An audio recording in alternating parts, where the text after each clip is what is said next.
हमारे सभी डिफेंस के सर लोगों को Ram Ram sir, very good morning sir, जय हिंद सर। एसबीआई क्लर्क का प्री का फाइनली पेपर जो है वो समाप्त हो गया है।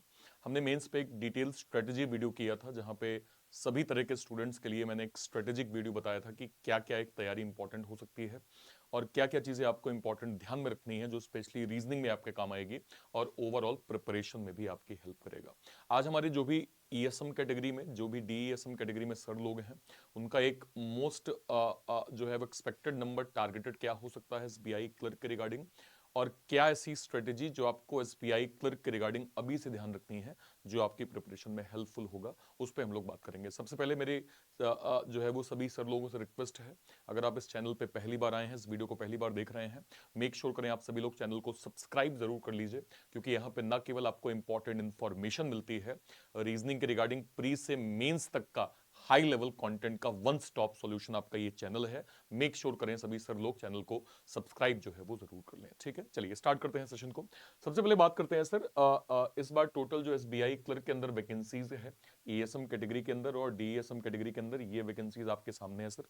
इस नंबर को आप देख सकते हैं, ये आपके स्टेट है सर। ठीक है, इसके अलावा ये भी आपके स्टेट है, ये ईएसएम कैटेगरी की वैकेंसी है, ये डीईएसएम कैटेगरी की वैकेंसीज है। ठीक है सर, ओके। और ये और ये स्टेट्स ईएसएम कैटेगरी डीईएसएम कैटेगरी की वैकेंसीज है। ठीक है सर, अब बात कर लेते हैं सर कि last year overall cut off in general जो स्टूडेंट थे उनका क्या था सर।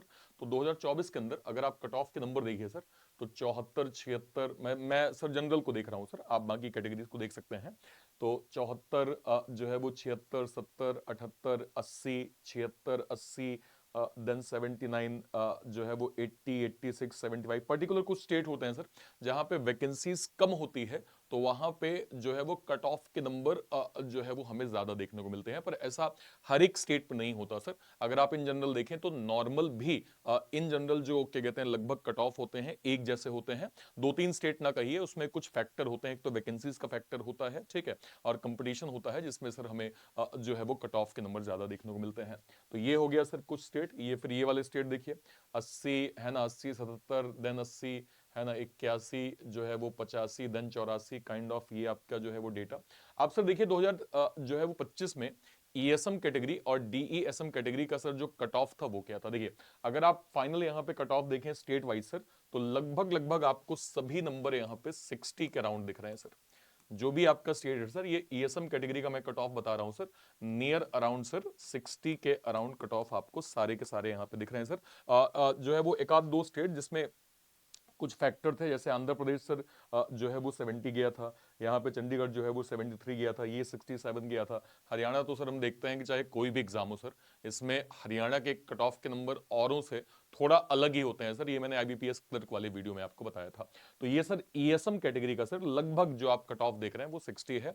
जो भी हमारे डीईएसएम कैटेगरी के सर लोग हैं उनका कट ऑफ तो अगर आप सभी स्टेट्स को जो है वो देखें तो 60 ही जाता है सर, 60 ही नंबर लास्ट ईयर भी गए थे। ठीक है, तो ये तो 24 का डेटा हो गया सर। अब बात कर लेते हैं थोड़ा 23 और 22 की। आप अगर 23 और 22 को सर स्टेट वाइज देखेंगे सर, तो ये वैकेंसीज और ये यहाँ पे जो है वो कट ऑफ, मैं बेसिकली यहाँ पे ईएसएम आपको दिखा रहा हूं सर।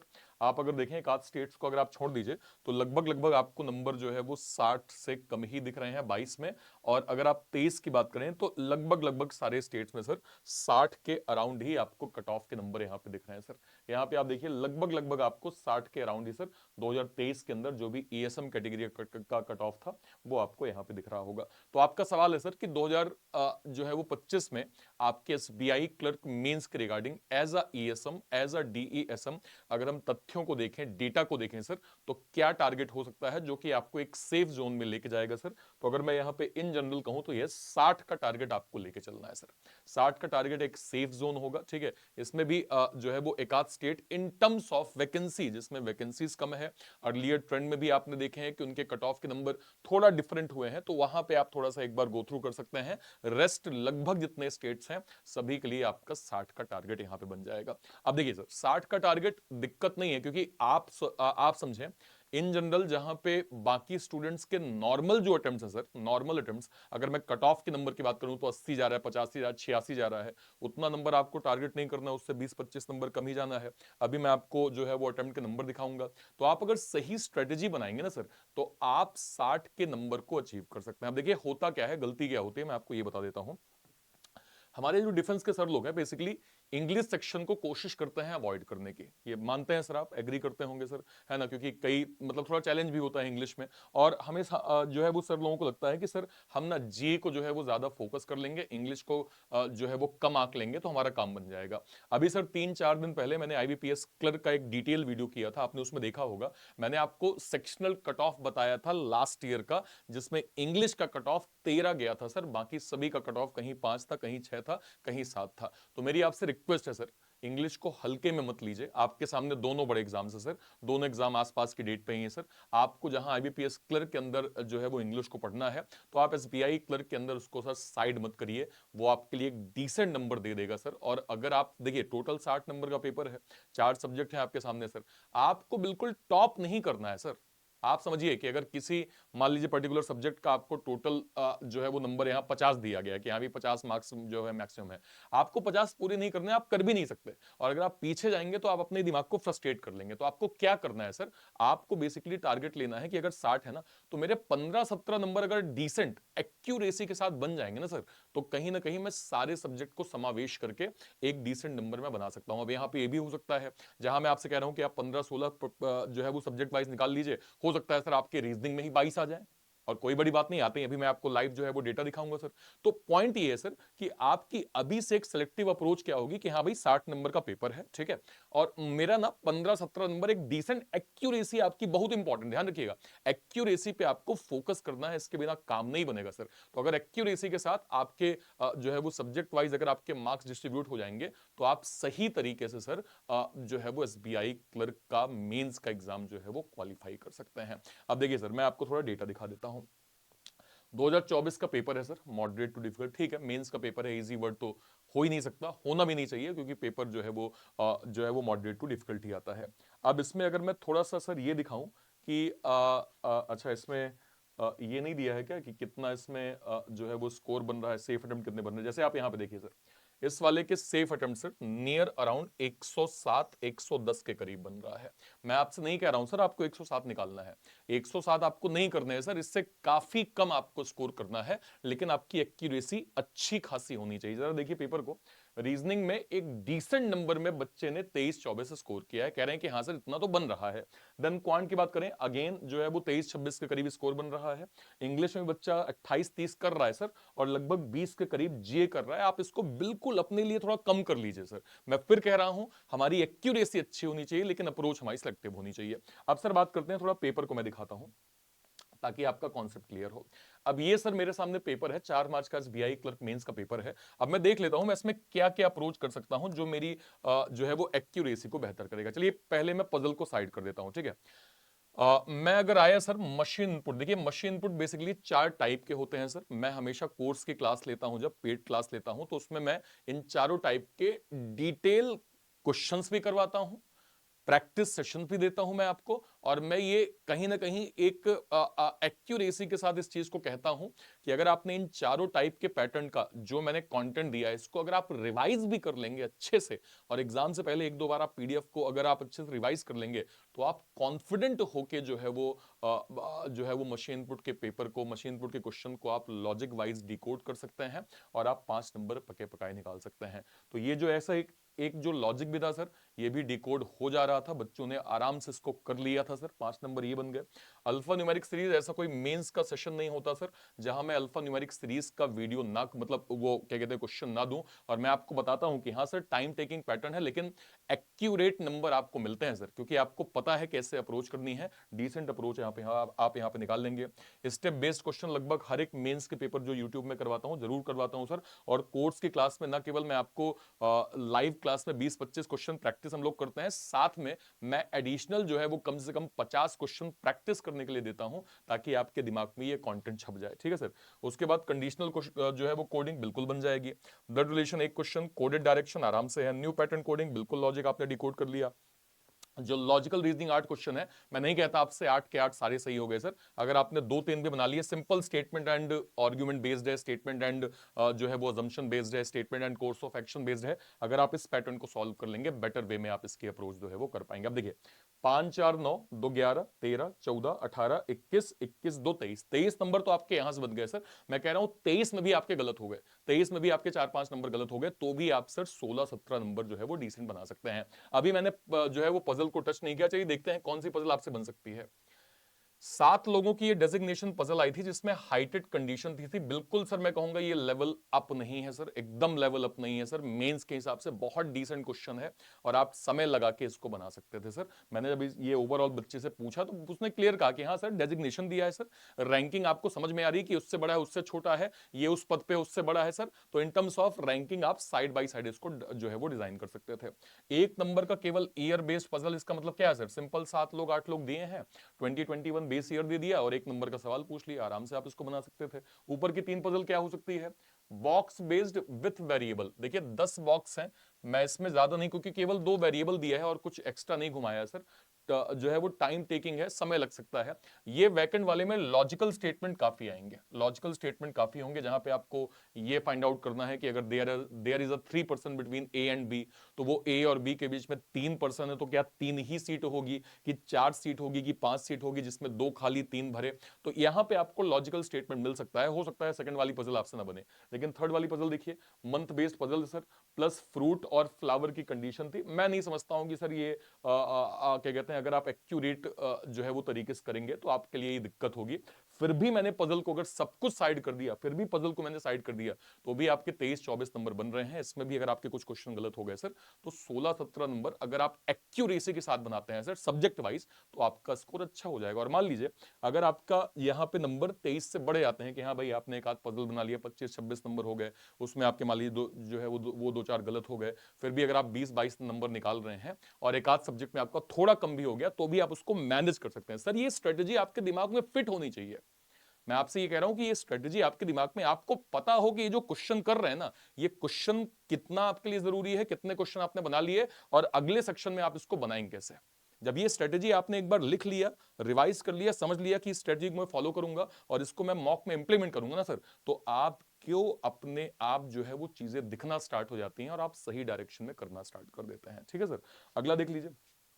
अब जरा मैथ्स को आइए। अर्थमेटिक 16 से 17 क्वेश्चन, पाई चार्ट की डीआई, बार ग्राफ की डीआई, लाइन ग्राफ की DI, caselet DI sir, mix और wrong number series, then approximation, quadratic और क्वांटिटी कंपैरिजन। ठीक है सर, अगर आप इसमें ओवरऑल पेपर देखें, 2-3 number approximation, then 4 number, then 5 number, 5 number के बाद ये कितनी डीआई है सर, 6 से 7, 7 नंबर 10, 15, 18 और 16, 17। अगर आप यहां भी देखें डिसेंट अटेम्प्ट्स आपके बन सकते हैं, बस आपको ये पता हो कि कौन कौन से जो है वो क्या कहते हैं टॉपिक को आपको प्रायोरिटी देनी है। ठीक है सर, सेम सेम बात कर लेते हैं। क्या कहते हैं कि इसमें इंग्लिश में 2 आरसी आई, phrase replacement, cloze test, double fillers, error, then match the column, then starter. ये आप तय कर लीजिए कि इसमें से कौन कौन से टॉपिक आपके लिए स्ट्रॉन्गेस्ट सब्जेक्ट हैं, जो आपको, क्योंकि सर ये ना केवल आपके एसबीआई क्लर्क में काम आएंगे, आपके आईबीपीएस क्लर्क में काम आएंगे।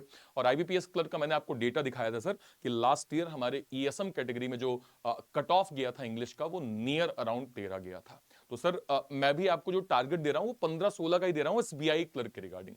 तो आपके पास अभी भी सर टाइम है। संतोष सर लगातार क्लास लेते हैं, वो बहुत डेप्थ डिटेल जो है वो इंग्लिश का करवाते हैं। आप जरूर इंग्लिश को बेस से पढ़ें सर, इंग्लिश आपके लिए एक इंपॉर्टेंट सेक्शन मेंस में है, इसको आप इग्नोर नहीं कर सकते सर, नहीं करना भी चाहिए। अगर सिलेक्टिव अप्रोच आप कर रहे हैं तो इंग्लिश को जो है वो इग्नोर करना ठीक जो है वो नहीं होगा सर। ठीक है, नेक्स्ट पे आ जाइए। अब बात करते हैं सर जो है वो नेक्स्ट पेपर की। अगला यहाँ पे शिफ्ट देखिए, इसमें क्या क्या आपके लिए है, word based, meaning based, direction based, simple direction sir. Axis based मतलब एक पर्टिकुलर पॉइंट है, वहां से 4-5 लोग, कोई नॉर्थ जा रहा है फिर राइट मुड़ा फिर लेफ्ट मुड़ा, एक ईस्ट जा रहा है फिर राइट मुड़ा फिर लेफ्ट मुड़ा, एक वेस्ट जा रहा है फिर लेफ्ट मुड़ा फिर राइट मुड़ा, फिर एक साउथ जा रहा है फिर राइट मुड़ा फिर लेफ्ट मुड़ा। ये एक एक्सिस बेस्ड आपका सवाल होगा। डायरेक्शन का बेसिक आप जानते हैं, तो ये आपके लिए बहुत परेशानी का सवाल नहीं है सर। ठीक है, देन यहाँ पे एक ये क्वेश्चन, चलिए मीनिंगफुल वर्ड आपसे नहीं बना, मशीन के 5 question, number, then inequality, then coded. अरे ये तो बहुत अच्छा पेपर है सर, कोडेड जो है वो क्या कहते हैं blood relation, then new pattern coding, conditional coding, data sufficiency. Logical के 6 क्वेश्चन में से मैं मान लेता हूं केवल 2 ही क्वेश्चन आपसे बने, तो 4, 8, 12, 15, 18, 21, 22 27, 28, 5, 33, 33 में से आपके 10 गलत हो गए सर, 10 गलत हो गए। तो भी आप सर 20, 21, 22 नंबर डिसेंट तरीके से आप यहां निकाल सकते हैं। ये बहुत अच्छा पेपर है सर। आप इसमें मतलब ये आप देखें, इसको देखें, इसको देखें, इसको देखें, इसको देखें, इसको देखें सर, इसको देखें, है ना, इसको इवन मैं मशीन को भी साइड कर दूं, हालांकि मशीन का लॉजिक बहुत बहुत अच्छा आया था, इस शिफ्ट में काफी अच्छा आया था। आप आराम से बना के सारे स्टेप जो है वो जो क्वेश्चन गिवन था उसमें आप निकाल सकते थे। लेकिन फिर भी अगर मैं इसको साइड कर दूं सर, तो भी आपकी एक अच्छी अटेम्प्ट जो हम लोग डिस्कस कर रहे हैं उतना तो आप बना ही सकते हैं। ठीक है, अब बात कर लेते हैं पजल की। सर पजल को मैं बिल्कुल साइड कर रहा हूं, मैं बिल्कुल आप पे प्रेशर, मतलब पजल का प्रेशर नहीं कर रहा हूं कि सर आपको इसको भी टारगेट करना है, क्योंकि आप देख रहे हैं कि अगर आप नहीं भी करेंगे, लेकिन अगर आपको ये वाली अप्रोच पता है तो आप इसके थ्रू मार्क्स गेन कर सकते हैं। देखिए इन दोनों पजल्स में से क्या क्या बन सकता है सर।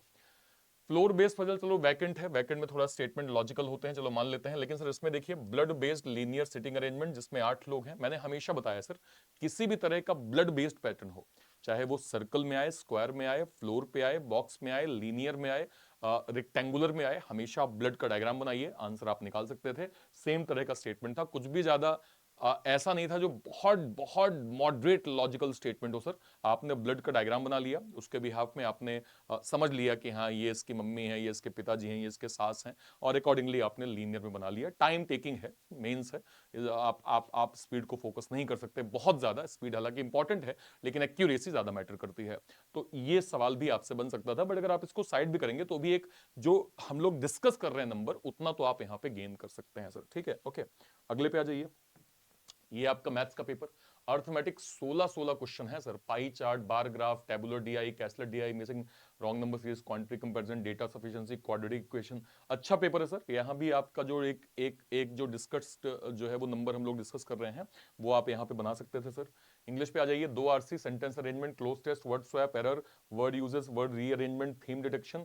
अगर आप ऊपर के 2 पैटर्न को हटा दीजिए तो भी आप नीचे आप अगर तय कर लीजिए कि सर आपको क्या क्या जो है वो बेस प्रैक्टिस करनी है, तो भी आपका एक डिसेंट अटेम्प्ट यहाँ पे बन जाएगा। इस बार देखिए सर, इस बार आपका जो पेपर का जो अटेम्प्ट हुआ है 105, 107 बच्चे, एवरेज बच्चों ने अटेम्प्ट किया है सर, कि हाँ भाई इतना तो बन रहा है। मैं आपसे नहीं कह रहा हूं सर आप 105, 110 पे जाइए, आप इससे काफी कम में जाएंगे, बस आप मेक श्योर करें सर आप एक्यूरेसी में बिल्कुल फोकस्ड रहें sir. As a ESM category, as a DSM category आपके लिए एक्यूरेसी ज्यादा इंपॉर्टेंट हो जाती है सर, क्योंकि आप अपना डिफरेंस वैसे ही देख पा रहे हैं सर। अब यहां पे आप अगर सब कुछ जानने के बाद गलती करेंगे तो फिर आदमी कुछ नहीं कर सकता सर। आपको कहा जा रहा है कि रीजनिंग में ये सब्जेक्ट है सर, ये आपके टॉपिक्स हैं, इन टॉपिक्स में आपको इतना ही इन टॉपिक्स को फोकस करना है सर।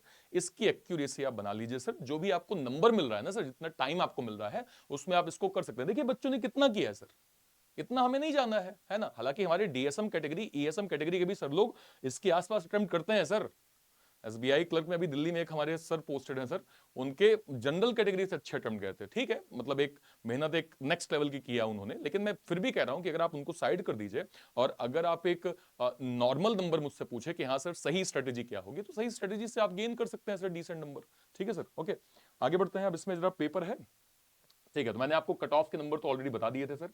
अब देखिए सर लास्ट में आपको करना क्या है, समझिए मेरी बात को, बहुत इंपॉर्टेंट है सर। और ये देखिए सर, प्री लगभग स्टूडेंट, नॉर्मल स्टूडेंट भी और हमारे डिफेंस के सर लोग भी प्री क्वालिफाई कर लेते हैं सर। लेकिन आप समझिए प्री के मार्क्स ओवरऑल किसी काम के नहीं होते। प्री एक क्वालिफाइंग इन नेचर है कि हाँ आपने क्वालिफाई कर लिया, इंपॉर्टेंट है, चलो मेंस पे आ जाओ, लेकिन प्री के मार्क्स आपके ओवरऑल तो काउंट नहीं होते।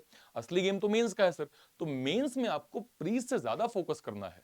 यहां पे बहुत सारे बच्चे ये गलती कर देते हैं सर कि अरे ठीक है यार बहुत तो मेहनत कर लिया प्री में, अभी देखते हैं मेंस को, चलो ठीक है, ऐसे ऐसे ऐसे नहीं चलेगा सर।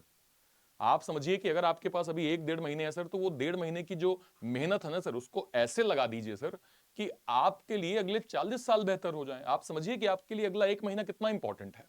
तो आप अगर यहां पे देखें सर, सबसे पहले आप टॉपिक को एज वेल एज जितना पॉसिबल हो जाए, जितना जल्दी हो जाए, उसको सर कंप्लीट करिए। ठीक है, अगर आप बिगनर हैं, अभी रिपीटर हैं, तो अगर आपने टॉपिक्स कंप्लीट कर लिए हैं, दोनों लोगों को मैं एडवाइस करूंगा सर, अगर आप बिगनर हैं, अभी आप टॉपिक कंप्लीट कर रहे हैं, जिस भी टॉपिक को कंप्लीट करते जा रहे हैं उसका सेक्शनल मॉक देते जाइए सर।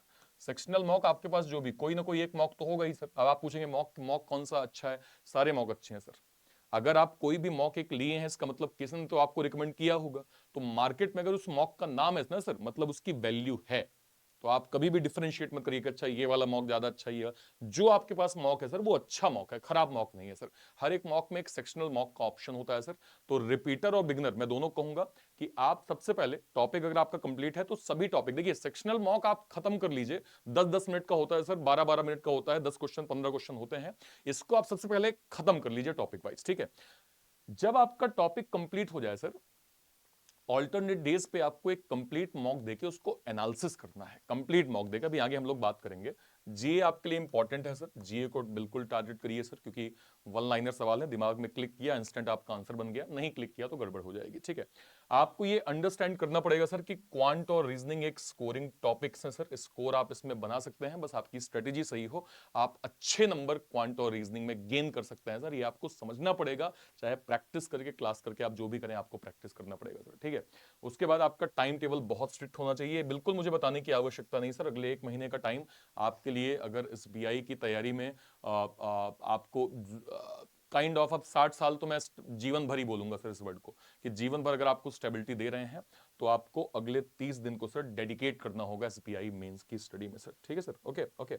अब ये चीज समझिए, अगर आप सेक्शनल मॉक दे रहे हैं या ओवरऑल मॉक दे रहे हैं, आपको दोनों में ये जो है वो स्ट्रेटजी फॉलो करनी है। आपने दिया मॉक टेस्ट, उसको आप एनालिसिस करने पे आ गए, उस पे आपने अपनी परफॉर्मेंस देखी, वीक एरियाज पे काम किया, उसके प्रैक्टिस क्वेश्चंस आपके मिल गए, उसको आपने जैसे ही देखा कि आपकी इंप्रूवमेंट हो रही है, आपने वापस मॉक देना स्टार्ट किया। इस साइकिल को लगातार रिपीट करते जाइए। ये साइकिल जितनी बार आपकी रिपीट होती जाएगी, आप उतना बेहतर ब्रशअप होते जाएंगे, ठीक है। तो ये आप सेक्शनल मॉक में भी अप्लाई करेंगे और ये आप कंप्लीट ओवरऑल मॉक में भी अप्लाई करेंगे। जब मैं एक्यूरेसी और परसेंटाइल की बात करता हूं सर, तो वो प्री में तो ठीक है, इंपॉर्टेंट है, मेंस में बहुत इंपॉर्टेंट हो जाता है। मेंस में ध्यान रखिएगा सर, जब आप मॉक दे रहे हैं कंप्लीट, ठीक है, तो ये परसेंटाइल का जो कॉलम है ना सर, इसको हमेशा ध्यान रखिएगा कि ये आपका एक बेहतर तरीके से हो, मतलब 80 प्लस ऑलवेज हो। अगर ये हो जाए तो इससे अच्छा कुछ नहीं हो सकता है कि आपका परसेंटाइल का कॉलम 80-85 प्लस जा रहा है, ठीक है सर। अगर आपका परसेंटाइल का कॉलम, जैसे आप मॉक खत्म करेंगे तो रिजल्ट के बगल में एक परसेंटाइल का कॉलम आता है सर, उसको देखिएगा, वो नंबर आपके 80-85 ऊपर होने चाहिए, ठीक है। अगर मान लीजिए वो नंबर सर 80-85 से ऊपर है, इसका मतलब ये माना जाएगा कि आपकी प्रिपरेशन अच्छी है सर, बढ़िया प्रिपरेशन है। अगर आपके नंबर 80 से नीचे हैं सर, तो उसकी उस प्रिपरेशन को एक एवरेज कहा जाएगा, कोशिश करें कि उसको मेंटेन करके 80 प्लस करें। लेकिन अगर आपके परसेंटाइल 70 से कम है सर, तो ये बहुत ही ज्यादा कम है, आपको बहुत मेहनत करने की आवश्यकता है, बहुत ज्यादा आपको एफर्ट करने की आवश्यकता होगी। इसलिए इस वाले परसेंटाइल कॉलम को सर जरूर देखिएगा, ठीक है।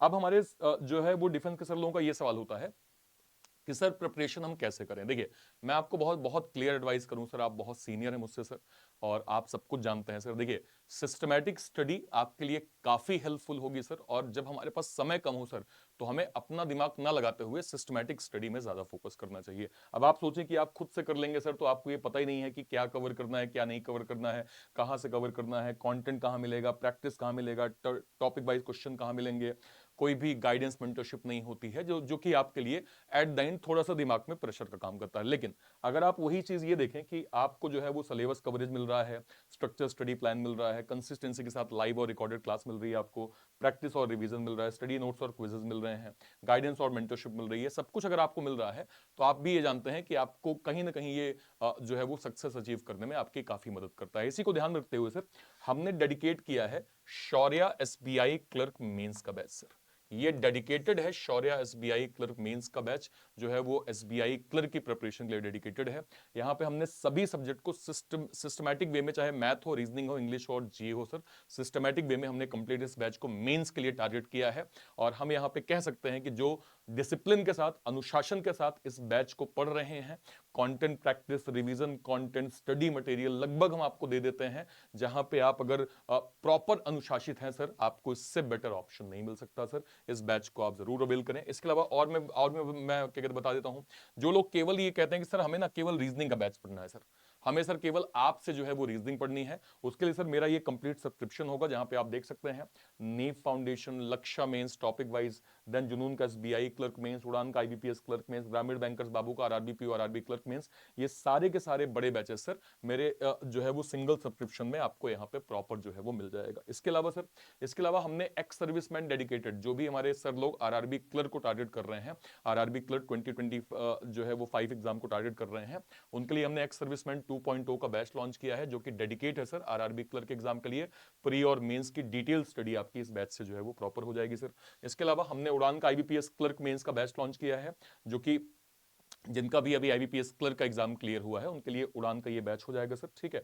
और इसके अलावा हमने लक्ष्य में एलआईसी के लिए लॉन्च किया, और ये सारे के सारे बैचेस आपको सर वन स्टॉप सॉल्यूशन में बैंक महानायक के अंदर मिल जाएंगे, ठीक है। बैंक महानायक में जितने बैचेस बनते हैं वो सब आपको इसके अंदर मिल जाएंगे सर। फिलहाल डिस्काउंटेड प्राइस में आपको 2 साल के लिए बैंक महानायक 1999 में प्रॉपर जो है वो यहाँ पे मिल जाएगा, ठीक है सर। इसको कैसे आप अवेल करेंगे, आप जैसे ये वीडियो देख रहे हैं ना सर, ये जो क्लास चल रही है, या तो आप इसी क्लास के डिस्क्रिप्शन बॉक्स में चले जाइए, या फिर आप कोई भी वीडियो, जैसे आपने यहाँ पे क्लिक किया, ये रीजनिंग बाय अर्पित सर, ठीक है सर।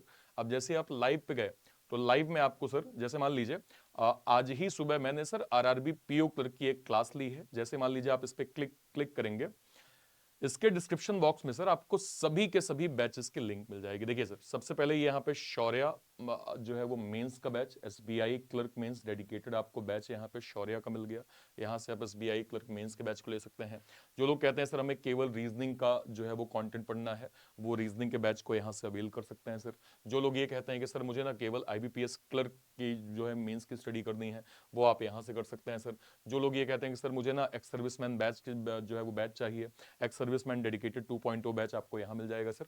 और ये सारे के सारे बैचेस आपको सर बैंक महानायक के अंदर मिल जाएंगे। बैंक महानायक में आप इन सारे बैचेस को प्रॉपर जो है वो अवेल कर सकते हैं, ठीक है सर। तो ये आपको मैंने लिंक और डिटेल कर दिया, और इसके नीचे सर टीम का नंबर है, टीम के नंबर से यहाँ पे आप जो है वो टीम से कनेक्ट भी कर सकते हैं सर। सीधे आप बात करेंगे कि हाँ मेरी अर्पित सर का मैंने वीडियो देखा है, मेरी वहां पे मैंने वहां समझा है, अर्पित सर ने कहा है कि इस नंबर पे, तो आप वहां से बात भी कर सकते हैं सर, ठीक है सर। ओके, चलिए, तो सब कुछ मैंने डिटेल कर दिया सर। और कोई भी डाउट होता है वीडियो के कमेंट सेक्शन में अपनी बात जरूर रखिएगा। आई होप आपको स्ट्रेटेजी बहुत अच्छे समझ में आ गई होगी। वंस अगेन सभी सर लोगों से रिक्वेस्ट है, चैनल को आप सभी लोग सब्सक्राइब जरूर कर लीजिएगा। यहाँ पे ना केवल इंपॉर्टेंट इंफॉर्मेशन बल्कि प्री से मेंस तक का कंप्लीट डिटेल स्टडी जो है वो हम लोग हाई लेवल कंटेंट इस जो है वो चैनल पे प्रॉपर पढ़ते हैं, ठीक है सर। टिल देन, तब तक के लिए bye bye, thank you so much, जय हिंद सर, थैंक यू।